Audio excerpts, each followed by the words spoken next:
Olá, bom dia para você, seja bem-vindo a essa edição. O convite você já sabe, chegou o dia que a gente reserva para conferir o que foi notícia durante a semana no Brasil e no mundo. Preparados? Então, vamos juntos! Os últimos 10 anos foram trágicos em termos de renda e qualidade de empregos para os brasileiros que se esforçaram para estudar mais, terminar o ensino médio ou ingressar na faculdade. No conjunto dos trabalhadores, os que mais perderam foram jovens e adultos que estudaram de 12 a 16 anos ou mais. Esse grupo teve perda de renda mais acentuada que os menos escolarizados. Vamos ver.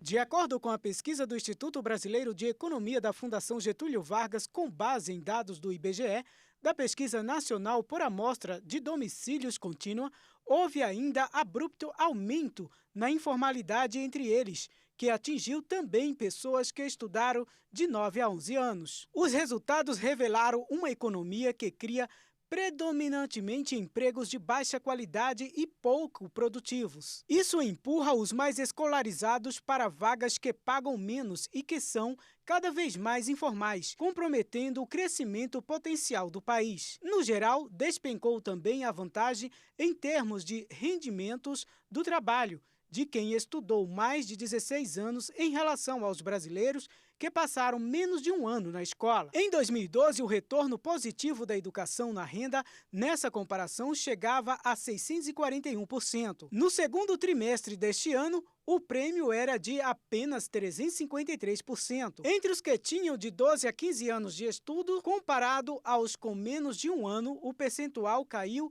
de 193% para 102%. Nos mesmos 10 anos, 2012 a 2023, o rendimento médio dos que estudaram entre 12 e 15 anos recuou 11,2%. Para aqueles que estudaram 16 anos ou mais, o tombo foi ainda maior, caiu 16,7%. Além do ambiente de negócios em geral ruim, os pesquisadores afirmaram que o desequilíbrio nas contas públicas é um dos principais fatores a empurrar os mais escolarizados para empregos de baixa qualidade. A relação entre a dívida bruta do país e o PIB, principal indicador de solvência, saltou 17 pontos para 74,1%. Deficitário, o governo federal precisa pagar juros altos para se financiar, levando as empresas e consumidores a se retrair. O programa Mais Médicos atingiu a marca de 18.500 profissionais em atuação na rede de saúde aqui no Brasil. O número é o maior já contabilizado desde a criação do programa em 2013.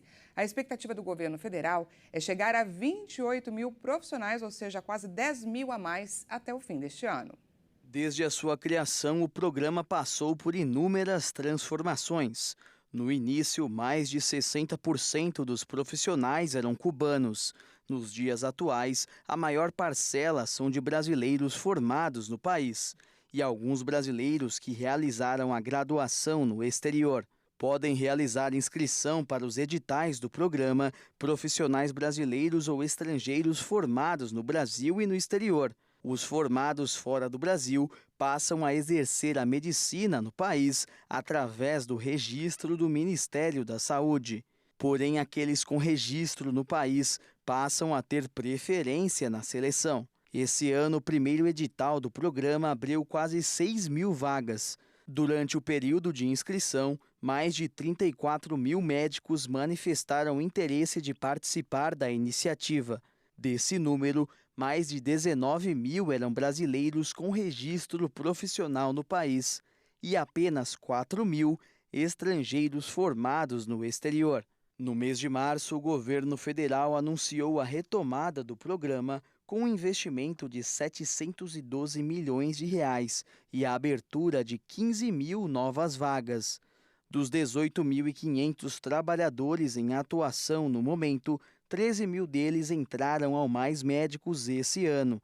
De acordo com dados do Ministério da Saúde, mais de 4 mil municípios espalhados por todo o Brasil são atendidos pela iniciativa, com maior concentração de trabalhadores nas periferias, no interior e nas regiões mais pobres. A produção de automóveis, veículos comerciais leves, caminhões e ônibus no Brasil registrou alta de 24% em agosto deste ano, na comparação com o mês anterior. Mais detalhes a gente confere agora com o repórter Leonardo Félix. Dados divulgados pela Associação Nacional dos Fabricantes de Veículos Automotores, Anfávia, mostram que foram produzidas 227 mil unidades no período. Já em relação a agosto de 2022, houve uma queda de 4,6%. No acumulado do ano, de janeiro a agosto, a produção foi 0,4% menor comparando com o mesmo período do ano passado. As vendas recuaram 0,4% no mês. E no ano, o setor registra avanço de 9,4%, totalizando 1.430.000 veículos. As exportações caíram 26,2%. No ano, o setor acumula vendas externas de 292 mil unidades, queda de 12,8% sobre o mesmo período de 2022. Segundo a Anfávia, o dado mais preocupante é como o Brasil está perdendo mercado nos países próximos. O estudo revela que a América Latina está recebendo produtos asiáticos, principalmente chineses, em volume muito acima do que era o histórico. A participação da China nessas exportações é de 21,2%. O levantamento traz ainda os resultados de licenciamento no país. A quantidade de veículos licenciados caiu cerca de 7,9% no mesmo período. A venda de produtos usados para casa aumentou 30% no primeiro semestre do ano. O dado é da OLX, plataforma virtual de compra e venda de itens usados.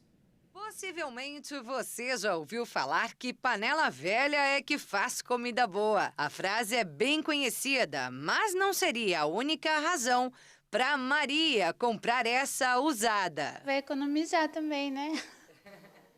Porque as coisas estão muito caras. É, talvez por isso o preço dos chamados produtos de segunda mão para casa tem atraído cada vez mais brasileiros. No primeiro semestre de 2023, a OLX, plataforma online de compra e venda de usados, registrou cerca de 24 transações por minuto nas categorias de bens de consumo, que abrangem itens para casa.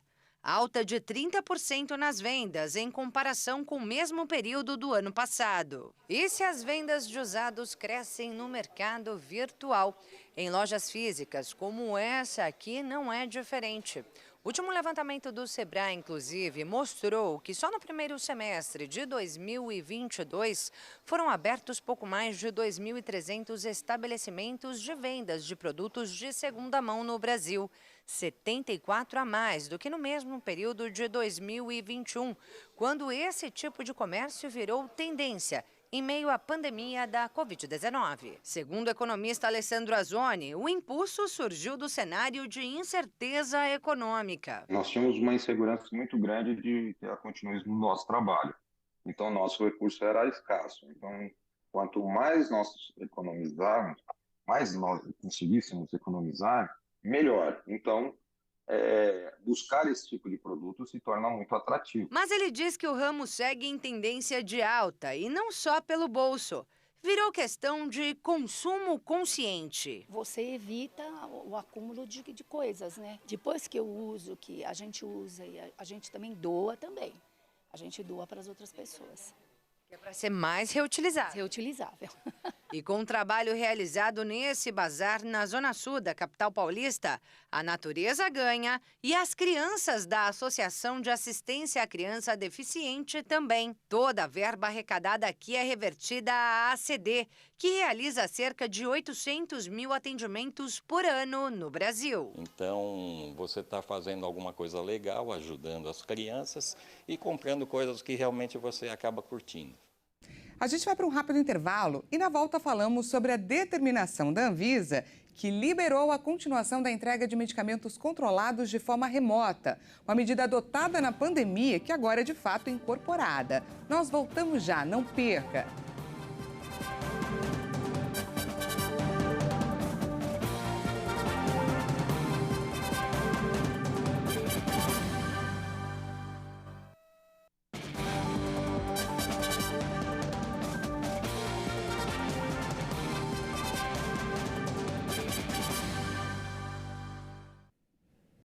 Seja bem-vindo mais uma vez, nós estamos de volta com mais notícias para você.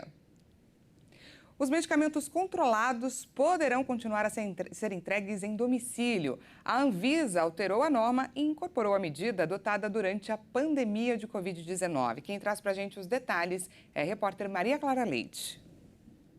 Até o dia 21 de setembro, a entrega de medicamentos controlados em domicílio já estava permitida, mas de forma temporária. Só que agora a diretoria colegiada da Anvisa aprovou a medida que permite a continuidade desse serviço.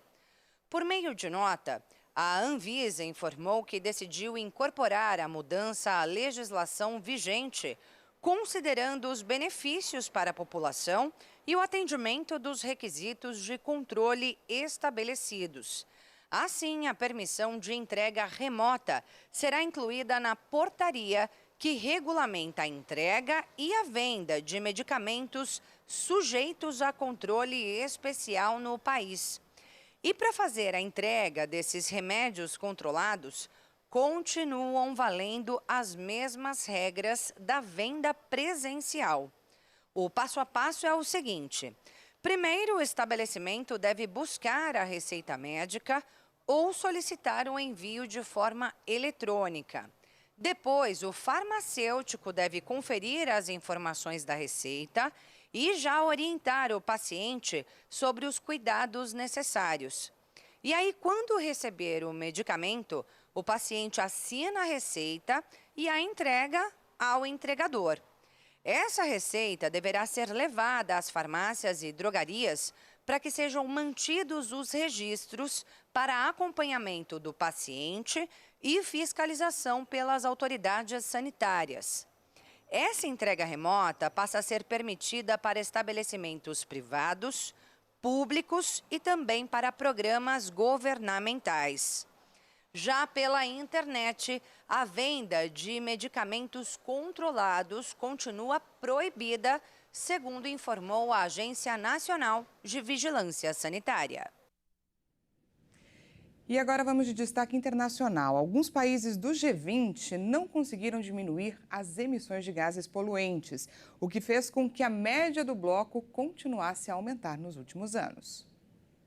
O grupo, cujos líderes se reúnem em Nova Delhi nesse final de semana, é responsável por 80% das emissões mundiais relacionadas ao setor energético.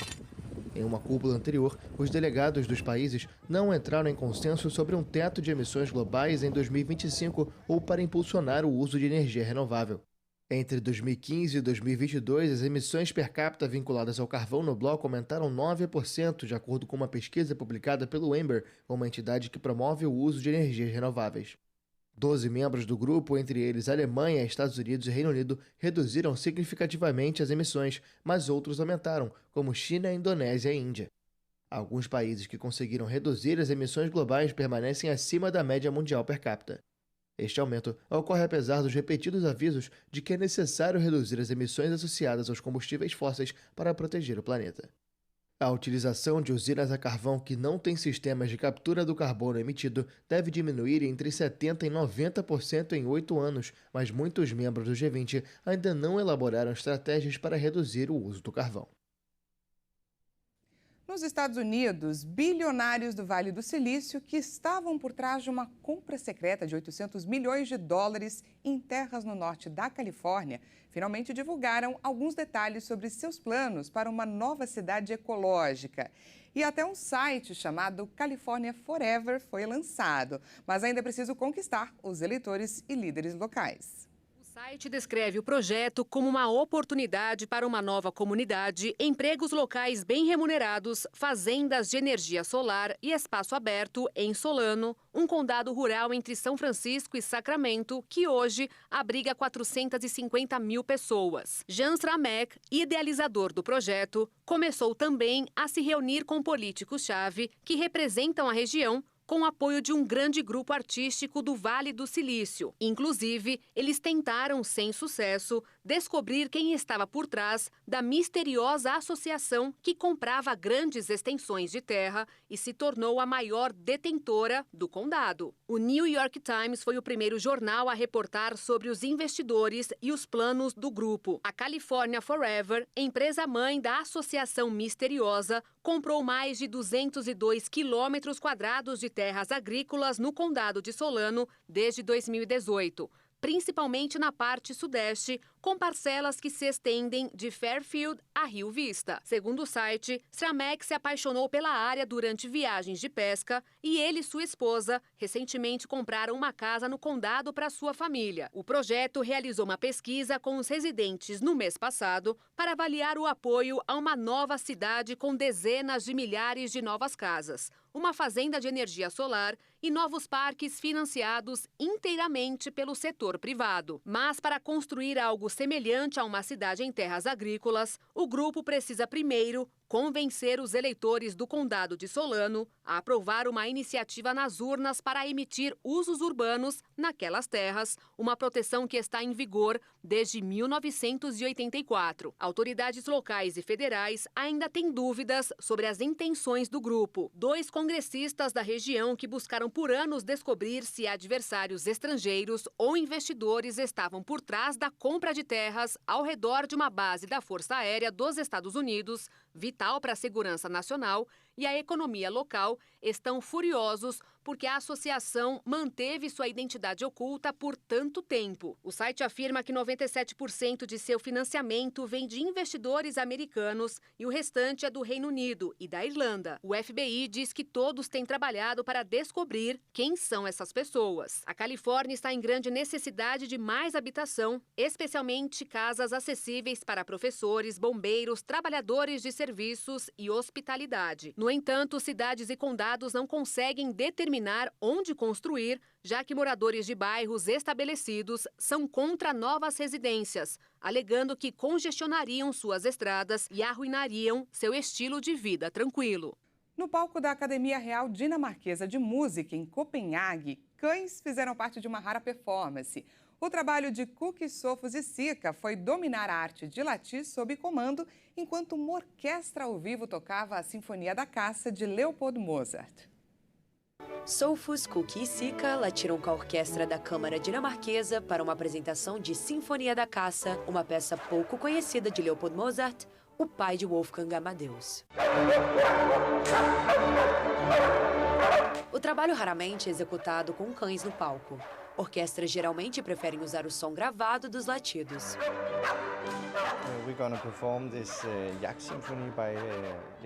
Vamos executar a Sinfonia da Caça de Leopold Mozart porque tem sido um desejo do nosso maestro Adam Fischer há vários anos executar exatamente esta peça, porque ele será capaz de colocar o elemento de cães participantes. Os 3 cães foram selecionados em uma audição na primavera passada. Os bichinhos de estimação ensaiaram muito com seus donos, que trouxeram guloseimas para fazer com que latissem. A sinfonia é em 3 movimentos, e nos últimos movimentos vamos ouvir a caçada começar e teremos tiroteios, e então os cães começarão a latir ao redor da cena.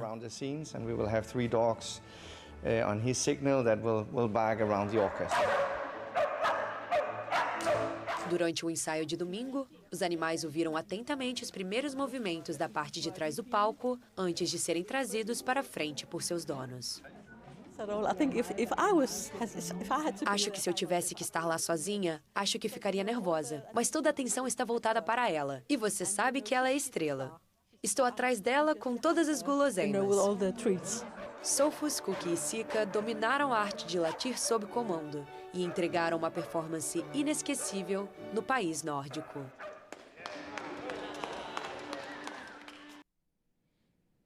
Muito bonitinho, não é? Essa edição fica por aqui. Muito obrigada pela sua companhia. Um ótimo final de semana para você e até segunda.